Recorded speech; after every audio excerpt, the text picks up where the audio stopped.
É isso aí, meu amigo Ivier Garcês. Começando mais um programa falando de vida. Ô pessoal, ao som de Ivier Garcês, começando o nosso programa dinâmico, alegre, maravilhoso. Como é bom poder estar aqui com vocês. Mais um programa se iniciando. Ivier Garcês, galera. Vamos curtir um pouco.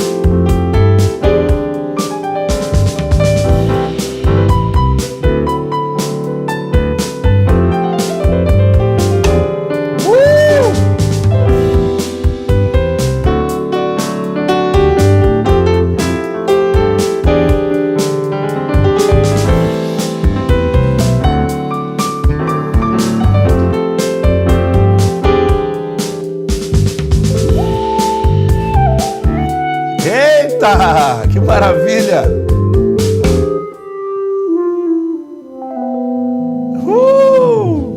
É isso aí, minha gente. Valeu, Ivier, meu amigo escudeiro aqui, meu maestro. Um bom dia, uma boa noite, uma boa tarde para você. Não sei que horas você está vendo esse programa, mas quero louvar a Deus pela sua vida, de estar conectado aqui no mais um programa falando de vida. Um programa especial para a família cristã. E eu quero começar o nosso programa no nosso primeiro bloco, Ivier, que são as notícias, do meio evangélico, como é que as coisas estão por aí, como é que as coisas estão nesse novo normal que nós estamos começando a viver agora, diante da vacinação, que o nosso Brasil agora já tem quase 70% da população vacinada, Louvado seja Deus por isso, pelo menos com a primeira dose. E aqui no Rio de Janeiro também já está bem avançando aí, o pessoal, eu creio que até o final do ano, se não faltar vacina, todos vão estar vacinados, imunizados para a glória de Deus. Isso é muito positivo. E depois de um momento terrível que nós vivemos, E é uma matéria aqui, sempre consultando a nossa revista Ultimato. Eu gosto muito do seu perfil da revista e principalmente do seu conteúdo, porque são coisas muito importantes. E há uma matéria que diz o seguinte: a igreja pós-pandemia. Como vai ser a igreja, O que se espera da igreja nesse novo normal, Então nós precisamos entender como a igreja sobreviveu ou passou por esse problema, esse momento da pandemia. Então quero levar vocês a lembrar que nós tivemos muitos meses, principalmente no Brasil, no Rio de Janeiro não foram tantos, mas no Sul, se eu não me engano, no Rio Grande do Sul, ficou mais de 5 meses a igreja fechada, debaixo de decretos, que o Supremo Tribunal Federal deu autoridade aos prefeitos e aos governadores, e eles, diante da ciência, foram consultando e vendo que não havia a possibilidade de haver essa frequência de pessoas dentro dos templos, dos cultos, e essa entrada e saída de pessoas, que seria um momento de contágio muito forte. Então a igreja, por um momento, nós jamais pensamos que isso iria acontecer. Eu jamais imaginei, depois de 30 e tantos anos de convertido, que eu fosse ver um dia a igreja debaixo de um decreto, impossibilitada de estar aberta para os seus cultos presenciais. Então a igreja, ela sofreu bastante com isso, Primeiro com a sua membresia, que muitas pessoas perderam seus parentes, perderam amigos, pessoas que tinham um relacionamento, e foi uma coisa muito chocante. Hoje temos mais de 600 mil brasileiros que morreram diante da pandemia. Mas como entender essa volta para a igreja, esse voltar, essas portas abertas? Até hoje muitas pessoas ainda não voltaram para os cultos presenciais, E a igreja começou a desenvolver uma coisa que os cultos online. Os cultos online passou a ser a referência para a igreja, porque o que restou para a igreja, onde as pessoas estavam em casa, era poder acessar a internet e assistir um culto, uma live, e essas lives elas se tornaram muito comuns nessa época de pandemia. Tivemos um acréscimo de quase 80% de igrejas que não tinham, como a nossa, culto online e lives e programas. E nessa pandemia despertou as igrejas para esse novo normal. É interessante observar, porque a revista ela fala de uma característica aqui que é muito interessante, que ela fala que através da mídia, né, através da internet, nós tivemos não só um aumento de pessoas visualizando e participando dos cultos, das lives, de cantores, da igreja, e isso foi uma coisa muito positiva, porque num culto presencial, uma igreja que eles estavam fazendo uma estatística, uma igreja de 600 pessoas, elas alcançariam num culto online, depois de uma semana, aproximadamente quase 20 mil visualizações. Então, um culto que seria para 600 pessoas passou a ser um culto para 20 mil pessoas que teriam acesso àquele culto. Então, isso foi uma coisa muito positiva, né? Uma coisa muito boa, e nós temos essa experiência, tivemos essa experiência na pandemia, e temos a nossa oração da meia-noite também, que é feita pelo Facebook, que todos os dias nós temos um alcance de 3, 4 mil pessoas fazendo diariamente.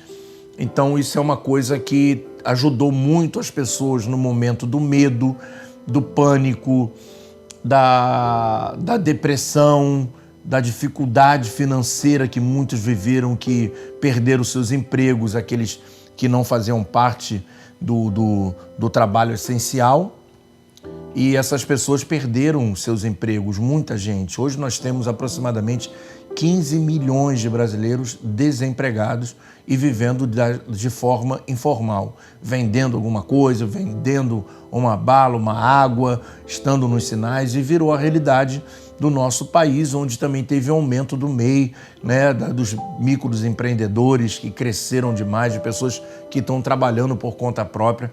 Também trouxe, junto com essa dificuldade do vírus em si, mas despertou muitas pessoas para dons, né? Dons que muitas pessoas tinham, mas não praticavam.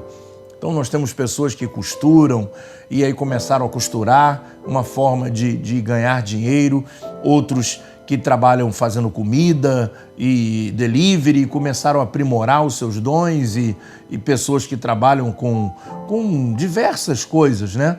E voltaram essas pessoas a fazer essas coisas. Isso despertou dons e talentos na vida de muitas pessoas, que hoje, inclusive, desde a época da pandemia, tiveram um levante, tiveram um avanço e estão vivendo disso nos dias de hoje.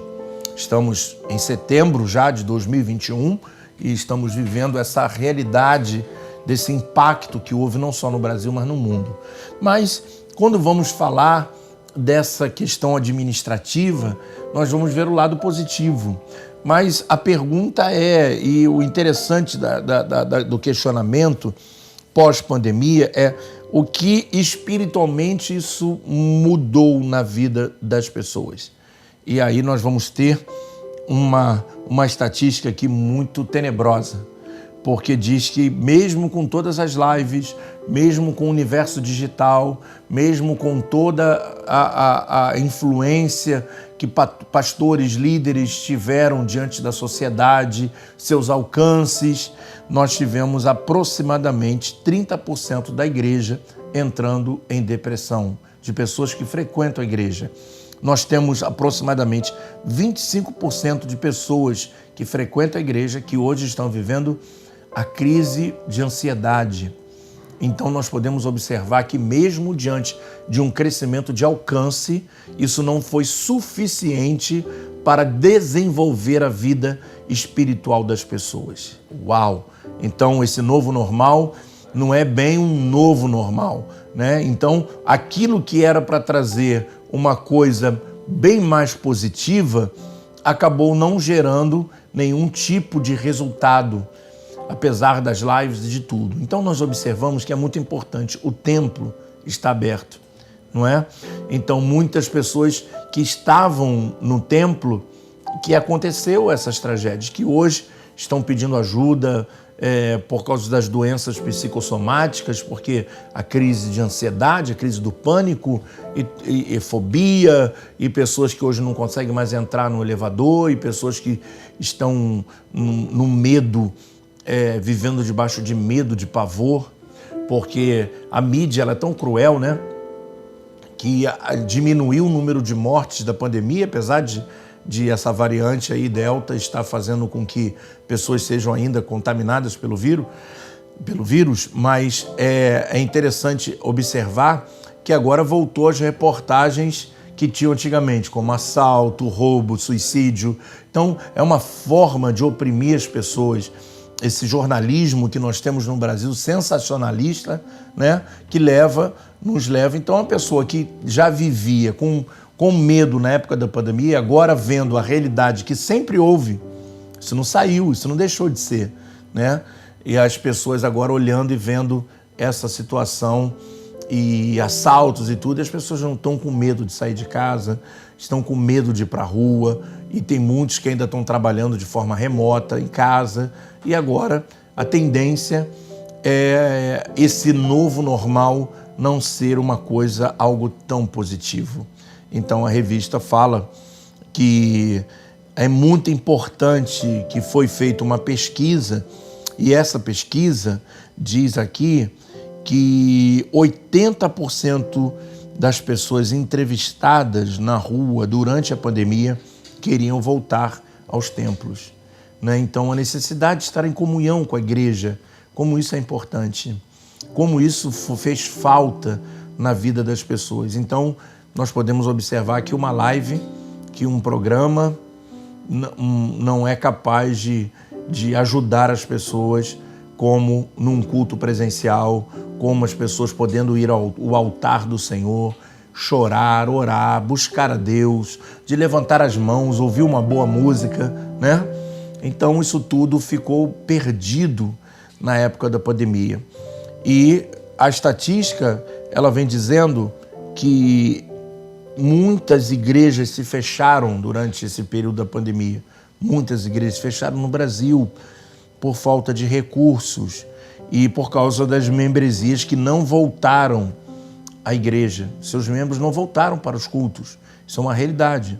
Então, a pergunta é: o que esperar da igreja nesse momento? Então, queridos, eu quero, não sei quanto às outras igrejas, mas quero deixar aqui o meu registro, porque é uma pergunta, é uma matéria que foi feita com muitos pastores da mídia, top, e eu quero dizer para você, um simples bispo aqui da Igreja Missionária Vida Nova, dentro aqui da comunidade, dentro do Recreio, aliás, dentro da Vila Kennedy também temos uma igreja no Recreio, e dizer para você o seguinte, que você pode contar conosco, porque nós vamos continuar buscando a Deus da mesma maneira, nós vamos continuar nos cultos, vamos continuar louvando ao Senhor. Não perca a oportunidade de você voltar para a casa do teu Pai. É lógico que eu posso louvar a Deus através de uma live? Sim, eu posso louvar a Deus no meu quarto, que Jesus falou que se nós orarmos no quarto, em secreto, Ele nos responderia. Onde estiverem 2 ou mais pessoas reunidas no nome dEle, lá Ele estará. Não é isso que eu quero dizer. Eu quero dizer que nada substitui estar em comunhão com a igreja. Nada substitui estar na casa do seu Pai, do seu Deus, de ter comunhão com as pessoas. Então não perca a oportunidade, você que ainda não voltou e você que voltou, nós precisamos voltar não só para a igreja, mas voltar para as nossas atividades sociais, porque existem tantas pessoas que estão precisando de nós, que estão precisando da igreja, que estão precisando se levantar, pessoas que estão precisando de comida, pessoas que estão precisando de um abraço, e nós precisamos ser essa voz de Deus, essa presença de Deus para o mundo que tanto precisa da igreja num momento como esse. Então, fica essa dica para você. Nós tivemos um paradoxo, né? um aumento aqui, mas um não resultado aqui. Então, nada substitui o culto presencial. Volte para a casa do teu pai, você que talvez esteja aí com medo, vivendo numa depressão profunda. Deus tem um milagre para realizar na sua vida. Fica aqui então o nosso primeiro bloco, que é o bloco das notícias, e eu já volto já ministrando a palavra de Deus ao teu coração.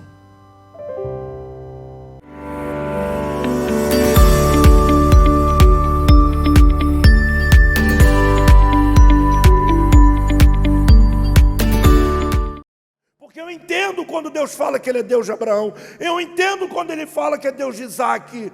Mas quando Ele diz Deus de Jacó, tem alguma coisa estranha. Porque isso não reflete o seu caráter, a sua soberania. Mas Deus se apresenta a Moisés não como Israel, mas sim como Jacó. Ser o Deus de Jacó, se chamar por esse nome, é algo que choca. É o oposto da religião. E o próprio Deus está dizendo, eu sou o Deus de Jacó. Não sou somente o Deus das pessoas santas, que tiveram uma vida certa, que nunca beberam, nunca fumaram, que foram criadas no Evangelho. Mas eu também sou o Deus de Jacó. Eu sou Deus dos perdidos, dos quebrados, dos arrebentados que entraram aqui nessa noite. Deus estava falando com Moisés. Moisés, eu sou o Deus de Jacó. Havia um Jacó dentro dele e há um Jacó dentro de mim e de você. E mesmo que ele tenha matado um egípcio e tenha vivido como criminoso por 40 anos, talvez Deus queria convencer Moisés e dizer para ele, apesar disso tudo, eu ainda quero te usar. Que apesar disso tudo, eu ainda quero mudar a sua vida.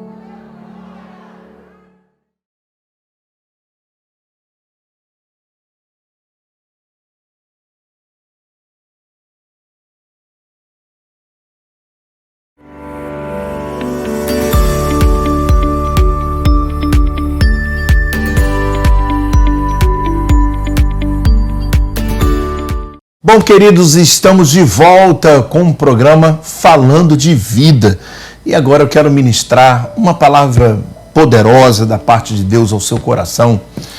E quero meditar com você aqui no 1 Reis, no capítulo 19, que diz assim: E Acabe fez saber a Jezabel tudo quanto Elias havia feito, e como totalmente matara todos os profetas à espada. Então Jezabel mandou um mensageiro a Elias a dizer-lhe: Assim me façam os deuses. E outro tanto, se decreto amanhã, a estas horas, não puser a tua vida como a um deles. O que, vendo ele, se levantou para escapar com vida, se foi, e chegando a Berseba, que é de Judá, deixou ali o seu servo. Ele, porém, foi ao deserto, caminho de um dia, e foi assentar-se debaixo de um zimbro, e pediu para si a morte, e disse: Já basta, ó Senhor, toma agora a minha vida, pois não sou melhor do que os meus pais. Aleluia. E aí, deitou-se, dormiu debaixo do zimbro, e eis que então o anjo tocou-lhe e disse: Levanta-te e come. Palavra forte. Quero levar você a entender o contexto bíblico dessa história. Elias havia confrontado os profetas de Baal, porque Israel havia uma apostasia na nação de Israel. E o profeta Elias, ele chama o povo antes dessa batalha, antes dessa guerra, e pergunta ao povo, para eles, vocês querem adorar a Deus ou querem adorar a Baal? e o povo não soube o que responder. Então isso preocupa Elias, e o projeto do profeta Elias era fazer esse povo se voltar para Deus.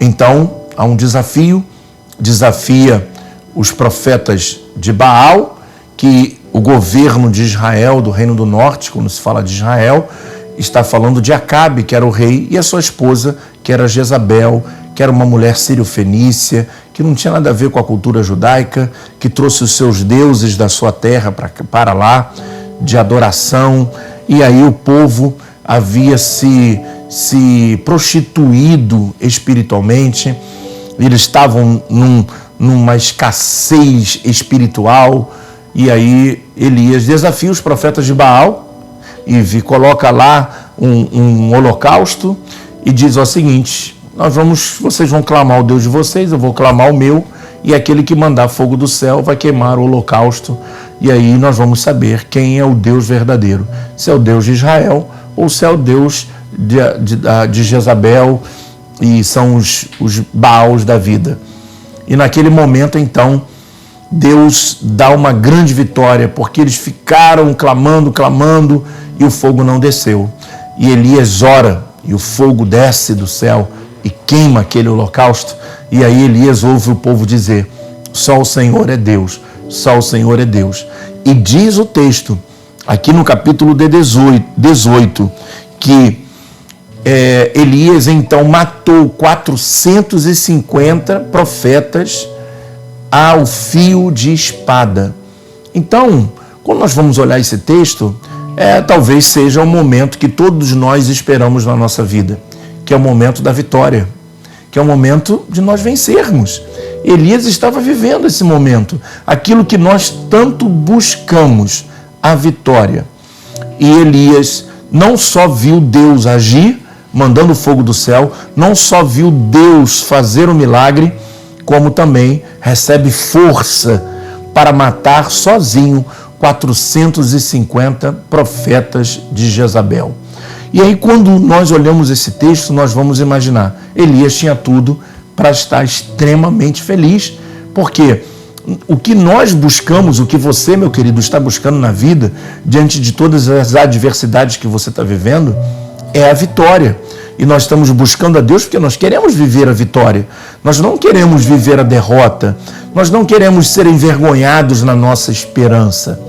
E apesar de Elias ter tido esse momento de êxtase espiritual, de ter tido uma grande vitória e feito, principalmente, o povo dizer só o Senhor é Deus, só o Senhor é Deus, de se voltar para Deus, ele tinha 1001 motivos para estar com a sua dopamina lá em cima, né? O seu cérebro liberando dopamina e ele extremamente feliz. Mas ele recebe um recado aqui no capítulo 19, como nós lemos.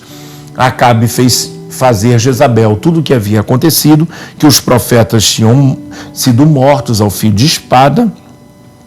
Então Jezabel mandou um mensageiro a Elias, dizendo que, olha, num outro dia, naquele horário, ele estaria morto. E a Bíblia diz que aquela palavra de Jezabel entra como uma flecha no coração de Elias. E Elias então decide fugir. Como fugir no momento de vitória? E eu quero levar a você a entender, meu querido, que nós esperamos tanto o dia da vitória, mas muitas pessoas não sabem lidar com o dia da vitória. Muitos recebem a vitória e depois fogem. E depois elas vão para longe. E muitas das vezes se esquecem daquilo que Deus fez. Elias está vivendo isso. Diz a Bíblia que ele teve medo. Se levantou e foi para escapar da sua vida. Só que ele não, naquele momento, ele não percebeu que Jezabel estava blefando. Jezabel estava com uma palavra de afronta. Jezabel estava falando de uma coisa que ela não poderia fazer, era irreal, era uma palavra de afronta. E eu quero levar você a entender que muitas das vezes na nossa vida o que se levanta são as palavras de afronta. Isso não significa que nós vamos perder, não significa que nós vamos ser derrotados. São palavras. O problema se levanta, quando um problema se levanta na nossa vida, Ive, se levanta dizendo assim, vou acabar com você, você não vai passar por essa. Quando chega uma enfermidade, ela diz, olha, eu vou acabar com a sua vida. Quando começam os problemas financeiros, eles vão dizer, você não vai se levantar disso, você vai virar mendigo, você vai perder tudo. E quando nós passamos pelos maiores problemas da nossa vida, eles trazem sempre junto uma palavra de afronta e mandando uma mensagem dizendo que nós não vamos suportar, que nós não vamos passar, que nós não vamos conseguir passar por aquele momento, viver aquele momento, superar aquele momento, que as nossas emoções vão ficar fragilizadas e nós vamos nos entregar no meio de uma vitória. Elias passa por esse processo. E diz a Bíblia que ele foge, ele caminha um dia, vai para o deserto, se deita, debaixo de um zimbro, de uma árvore, e ele então pede ao Senhor para morrer. E ele pede a Deus a morte. Rapaz, que forte isso. Ele é cometido de uma depressão naquele momento. Então, eu quero mostrar para você esse texto e levar a você a entender que o grande profeta Elias, aquele que orou e disse, não haverá chuva em Israel, durante 3 anos e meio não choveu. Aquele que mandou o seu moço olhar e quando viu uma nuvem, depois de 3 anos e meio do tamanho da mão de um homem, disse, esse é o sinal profético da chuva que vai descer, e a chuva desceu. Eu estou falando de um homem que carregava uma capa, estou falando de um homem com autoridade, que fazia milagres, sinais, estou falando de alguém muito importante, que teve uma vida sensacional na presença de Deus. Ele, por um momento, é acometido de uma depressão. Ele desiste de viver, ele desiste da vida. E talvez seja o seu caso. Você esteja vendo esse programa, talvez você nem saiba por quê, você nem me conhece, mas é Deus levando essa mensagem até você, que esteja aí desesperado. E diz a Bíblia que ele dorme uma noite inteira, porque é um sintoma depressivo, o sono. O sono é um sintoma de uma depressão, de uma desistência. Ele desiste da vida dele. E um anjo toca nele e diz, levanta-te e coma e se alimenta. Levanta-te. Essa era a palavra do anjo. A sua vida não vai acabar agora. A sua vida não vai terminar agora. E a palavra de Deus para você nessa noite é, levanta-te. Levanta-te do meio dessa dificuldade que você tem enfrentado. Levanta-te do meio desse vale que você tem superado, que você tem atravessado. Levanta-te e creia no Deus dos milagres. Creia no Deus que tudo pode fazer. E eu quero profetizar. Eu não sou um anjo espiritual, mas sou um anjo da igreja.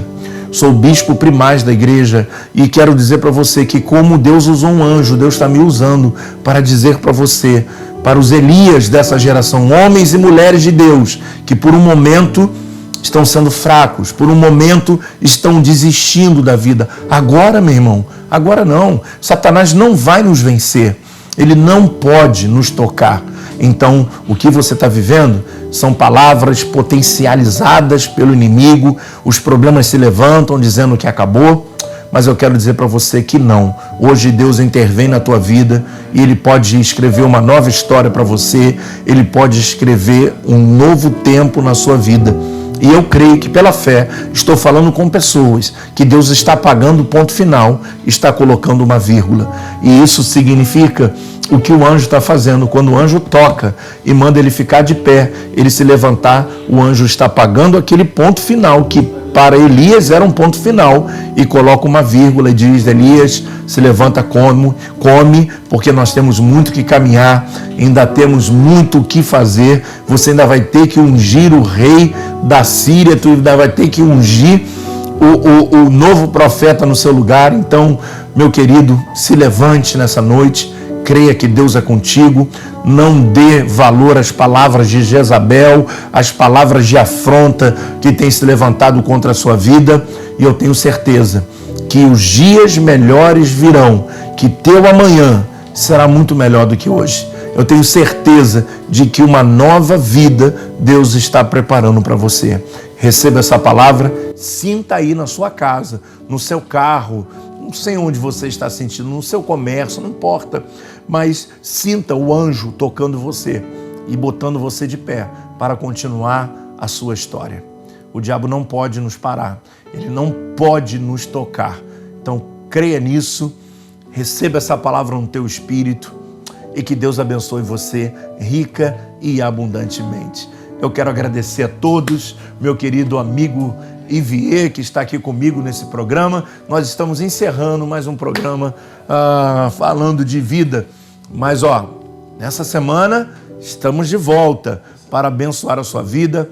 Muito obrigado, Ivier. Que Deus abençoe a todos nós e todos os nossos ouvintes do nosso canal do YouTube. E que Deus te abençoe rica e abundantemente.